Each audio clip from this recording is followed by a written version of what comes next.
ألم يأن للذين آمنوا أن تخشع قلوبهم لذكر الله وما نزل من الحق ولا يكونوا كالذين أوتوا الكتاب من قبل فطال عليهم الأمد فقست قلوبهم وكثير منهم فاسقون।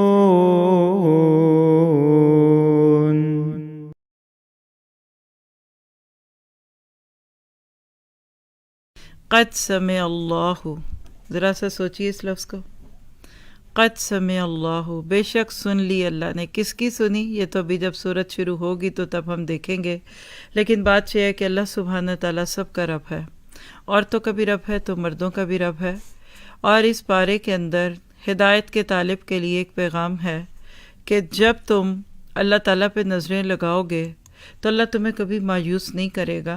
शुरू में ही पहली सूरत में एक ऐसी औरत का तज़किरा है कि अगर ये वाक़या जो बिल्कुल सरासर एक निजी वाक़या था, एक वेरी पर्सनल मैटर था, शौहर बीवी के अंदर ऊंच नीच तो होती ही रहती है, ये तो ज़िंदगी का हिस्सा है, लेकिन उसके उस किस्से को अल्लाह सुब्हाना ताला ने कैसे इंसानों की हिदायत का ज़रिया बना दिया और उनके उस वाक़े को बुनियाद बनाकर ना सिर्फ ये है कि कुरान में तज़किरा किया बल्कि एक कानून बदल दिया।